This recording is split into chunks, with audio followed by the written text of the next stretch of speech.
poder da graça. 2 Coríntios capítulo 12, versículo 9.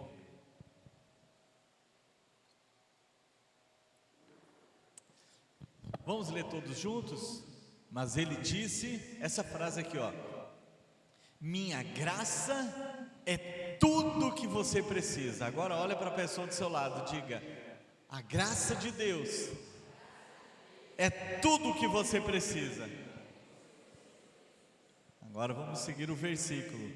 Meu poder opera melhor na fraqueza, portanto, agora fico feliz de me orgulhar de minhas fraquezas, para que o poder de Deus opere por meu intermédio. Amém. Glória a Deus.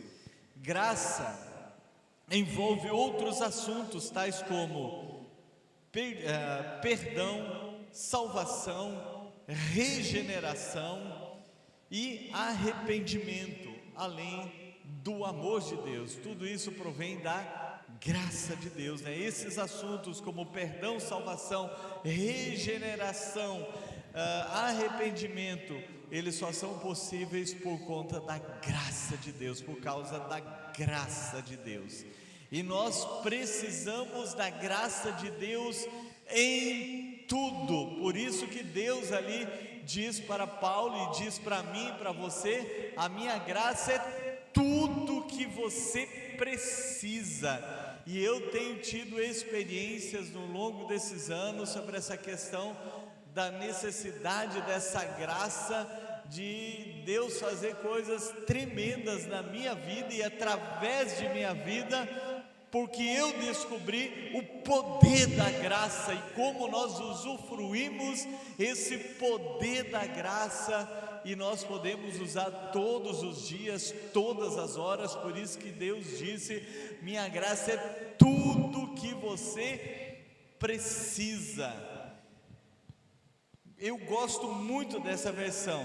Em outras versões diz: minha graça te basta. Nesta ele diz: minha graça é tudo que você precisa. E esta palavra, como eu falei, não é somente para o apóstolo Paulo, a quem foi direcionada. O apóstolo Paulo, ele teve experiências tremendas com Deus, revelações muito grandes, e ele diz, ele mesmo fala ali no texto, no contexto anterior, para que ele não se orgulhasse achando que ele fosse grande coisa. Olha, você é o cara que eu escolhi, por isso que você está tendo essas revelações. A Bíblia diz que para que ele não pensasse dele além do que ele deve pensar, foi colocado um espinho na carne dele, um mensageiro de Satanás, e ele orou 3 vezes ao Senhor para que tirasse dele. E a Bíblia diz que Deus não tirou. E quando Paulo diz: eu orei 3 vezes ao Senhor para que o tirasse de mim, não é: Senhor, tire esse espinho da minha carne. Ô Senhor, tire esse espinho da carne, por favor, tire esse espinho da minha carne. Ele quis dizer que ele fez no mínimo uns 3 períodos de oração direcionados exclusivamente, clamando a Deus para que tirasse esse espinho da carne dele, que ninguém sabe o que era esse espinho. Uns dizem que era tentação, outros que era perseguição, mas não importa o que seja, era algo que fazia sofrer. Quem já pisou em espinho? Creio que todo mundo aqui já pisou. Imagina andar com um espinho bem grande no pé, e aquele espinho não pode ser tirado do seu pé. Seria mais ou menos essa a ilustração que ele quis colocar para nós, para que nós entendêssemos que o sofrimento, as dores, as angústias, nada pode deter o poder de Deus através de nossas vidas, quando nós confiamos e entendemos que a graça de Deus é tudo que nós precisamos. Tudo que nós precisamos. Como eu disse, hoje eu quero falar sobre o poder da graça. E esse primeiro poder da graça que eu quero falar é a graça salvadora. Em Efésios capítulo 2, versículo 8, diz: porque pela graça vocês são salvos, mediante a fé, e isto não vem de vocês, é um dom de Deus. A graça, ela traz a salvação para nossas vidas como algo totalmente imerecido. Não houve nada de bom em mim e em você para que atraísse os olhos de Deus, atraísse a atenção de Deus. Diz: olha, ele está merecendo ser salvo. Pastor João Pedro é muito bacana, né? Antes de ser pastor, eu vou dar salvação porque ele merece.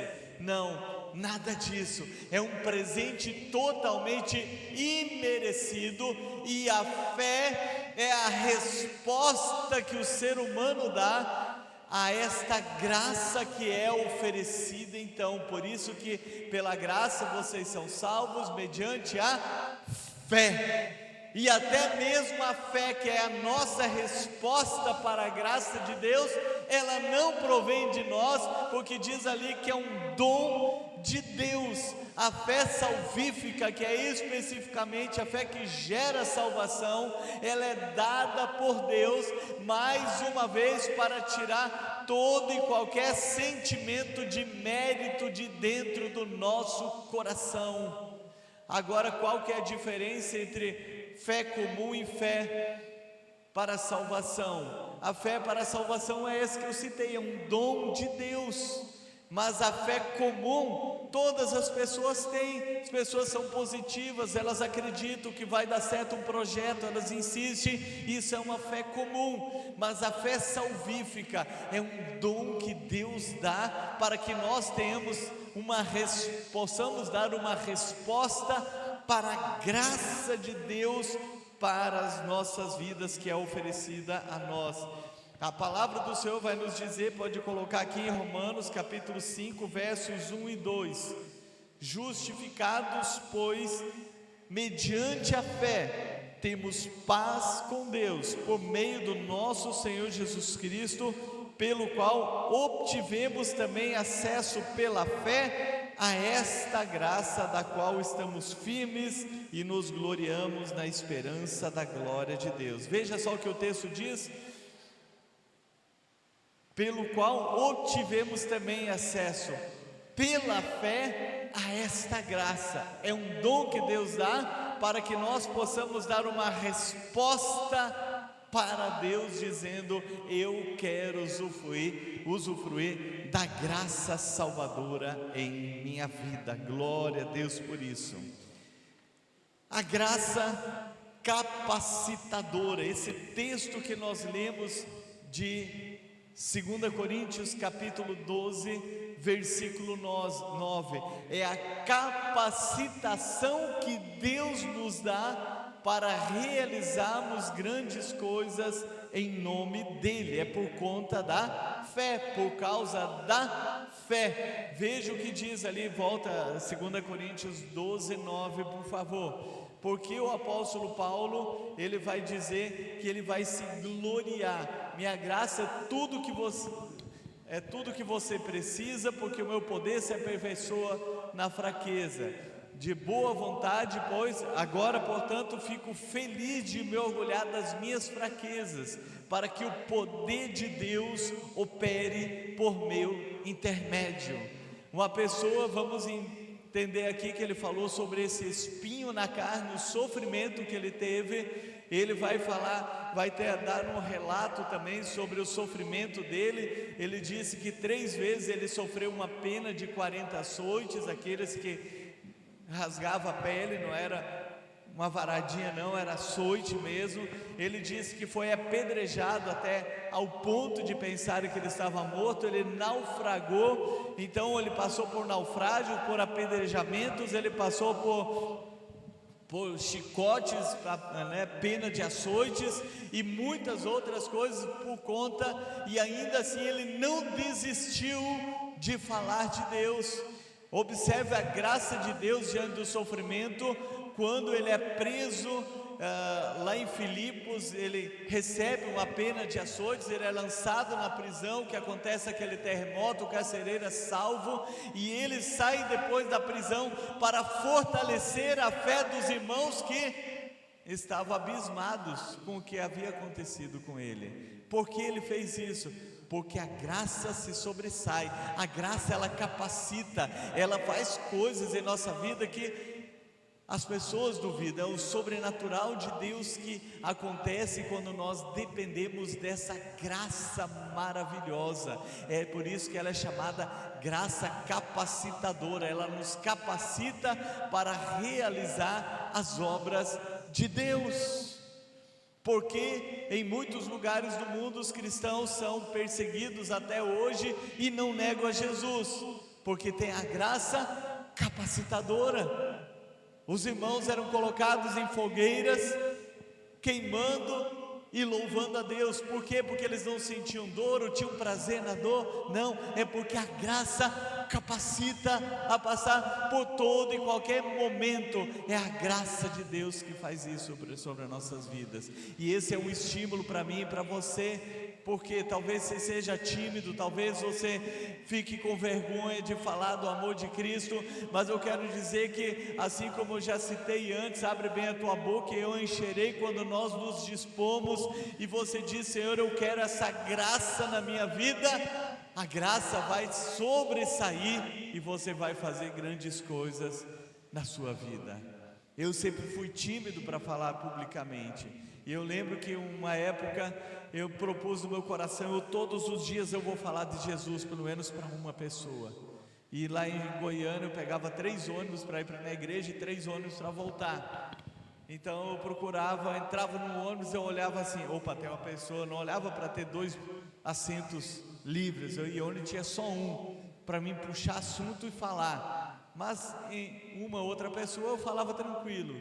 Só que um dia o Senhor começou a me dizer: eu quero que você fale para todo mundo no ônibus. E agora? Sujeito tímido, como é que você vai pegar para um monte de gente estranha? Você não sabe a reação que as pessoas terão. Mas em obediência à palavra e confiando nessa graça, dizendo: Senhor, não será por mim, mas será o Senhor falando através da minha vida.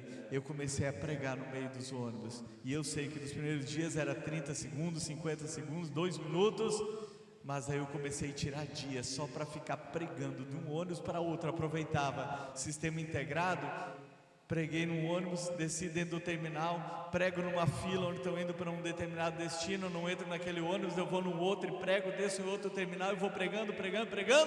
Por quê? Porque a graça de Deus faz isso em nossa vida. Quando nós nos dispomos, a graça ela nos capacita para realizar as coisas para Deus.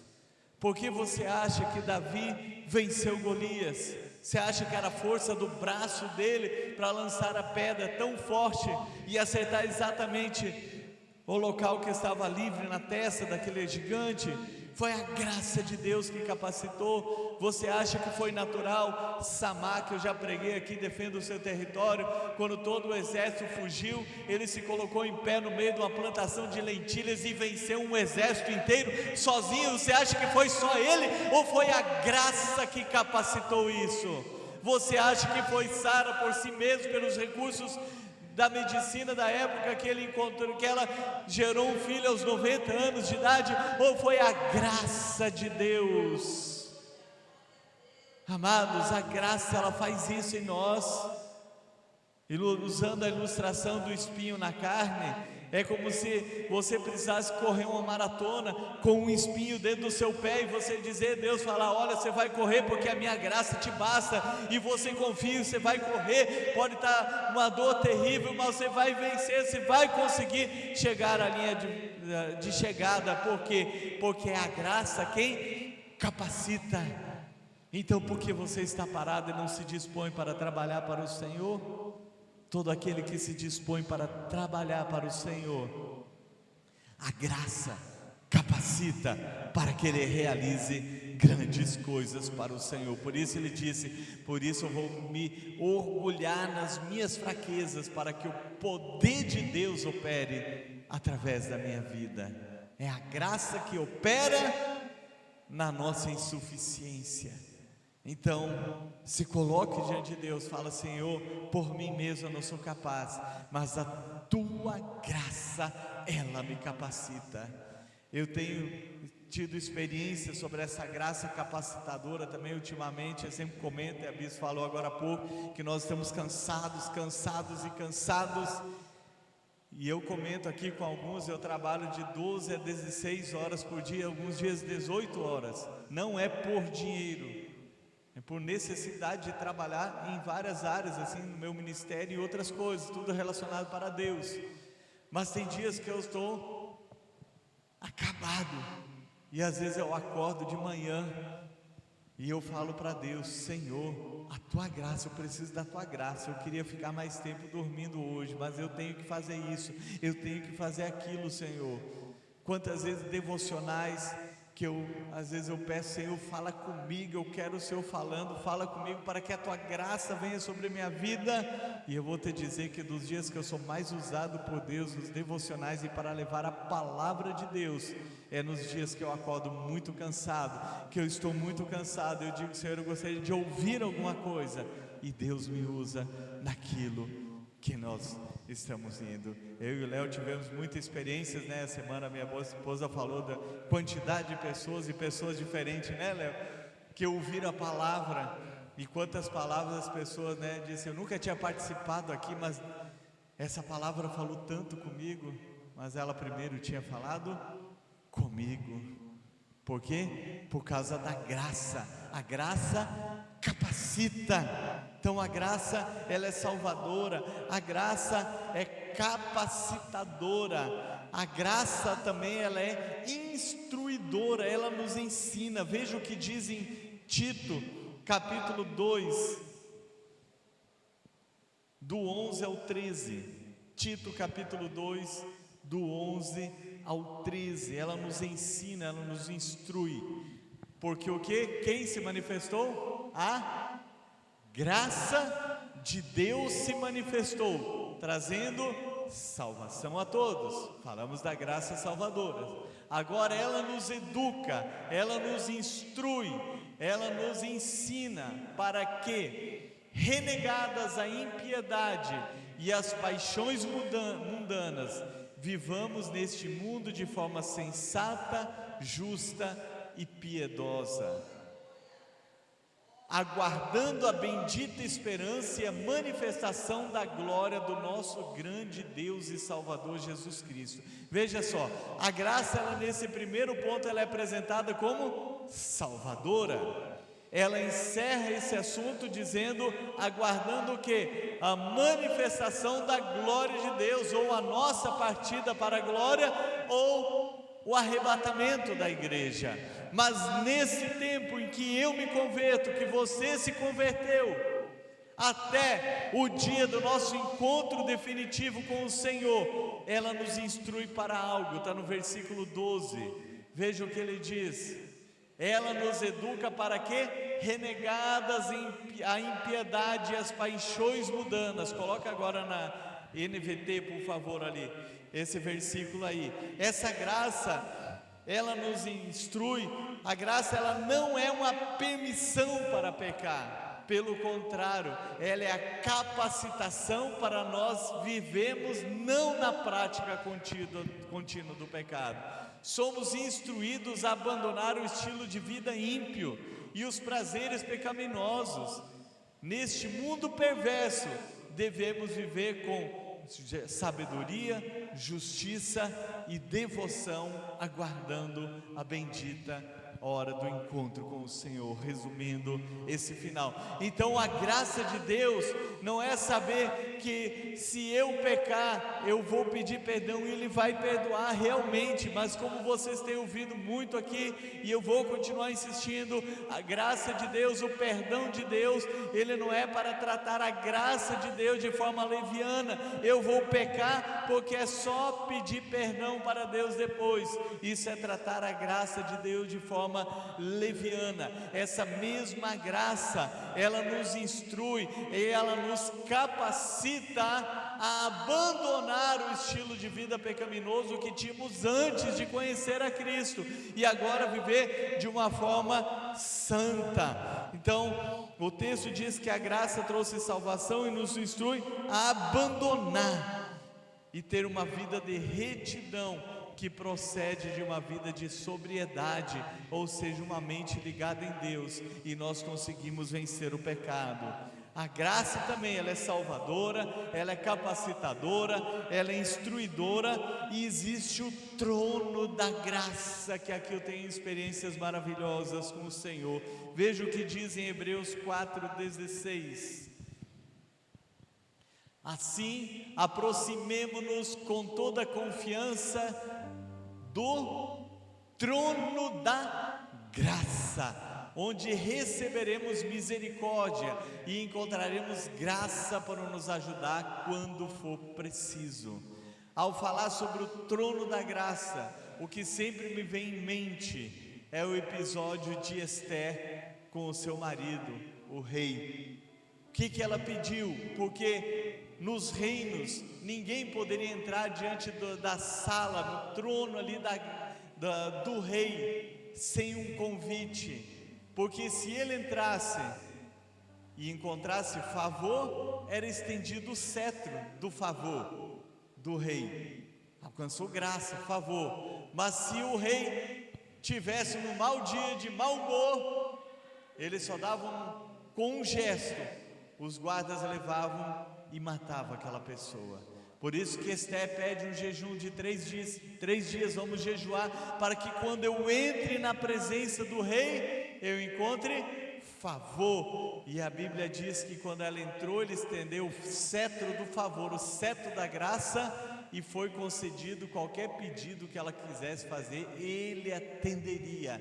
Então agora você imaginou um rei sentado num trono, com um cetro de ferro, não é de ouro de Jesus, ele é de ferro. A Bíblia fala que ele vai reger as nações, e ele está sentado nesse trono, só que é o trono do favor, que toda vez que você entra diante desse trono, você encontra o favor dele, você encontra a graça da parte dele. Por isso que diz que é o trono da graça, o trono do favor. E em qual contexto foi escrito isso aí? Nos versículos anteriores diz que nós não temos um sumo sacerdote que não se compadeça das nossas fraquezas, mas um como nós, que em tudo foi tentado, sem pecar, assentou-se à direita do Pai, hoje está sentado nesse trono. Aí diz: portanto, nos aproximemos do trono da graça, para receber socorro oportuno. Aqui diz o texto que Jesus, sendo sumo sacerdote, o sacerdote do sacerdote, porque ele foi sacerdote, ele foi também a ovelha, o cordeiro, mas diz aqui que ele se compadece das nossas fraquezas. Sabe por que Jesus se fez homem?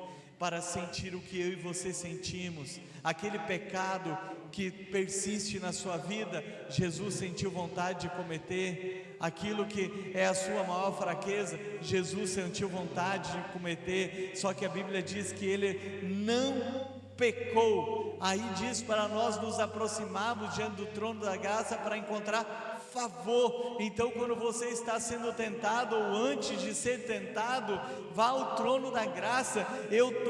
Todos os dias eu vou diante desse trono da graça, e eu imagino, na minha mente está um trono, Jesus está sentado no trono, e eu sei que ali é o trono da graça, e eu abro o meu coração dizendo: Senhor, essa é a minha fraqueza, isso que não quero fazer, aquilo outro eu não quero fazer, venha me socorrer. Isso não é só questões pecaminosas, são todas as áreas da nossa vida.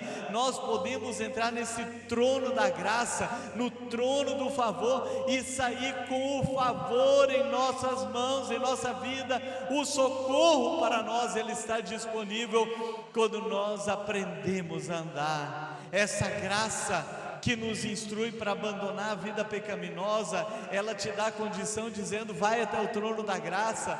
O meu filho Jesus, ele sabe o que é isso, ele sentiu na pele, ele não pecou, mas ele sentiu o desejo. Então, quando nós sentimos apenas o desejo, somos tentados, nós não cometemos o pecado, e ele está dando todas as ferramentas que nós temos, que nós precisamos, elas estão à nossa disposição para viver uma vida santa, uma vida justa. Por isso que o nosso tema, coloca aí novamente o tema, por favor. Qual que é o nosso tema? Sobre santificação, chamados para santificação. Como é santo aquele que os chamou, sede também vós santos em toda a vossa maneira de viver, porquanto está escrito: sede santos, porque eu sou santo. O Senhor é santo e Ele quer que nós nos espelhemos nele, e Ele nos dá tudo que nós precisamos para viver a vida que o Senhor tem para nós, seja nossas emoções, seja nossas atitudes, desejos de pecar, seja a profissão, seja a capacitação para realizar a obra de Deus em todas as áreas. Por isso que o texto inicial diz: a minha graça é tudo que você precisa. Fale para a pessoa que está no seu lado novamente: a graça de Deus é tudo que você precisa. Agora coloque a sua mão, imaginando que tem um espelho, e diga assim: a graça de Deus é tudo que eu preciso. Vamos louvar o Senhor com esse cântico que fala sobre a graça, que nós recebemos essa graça sobre nossas vidas.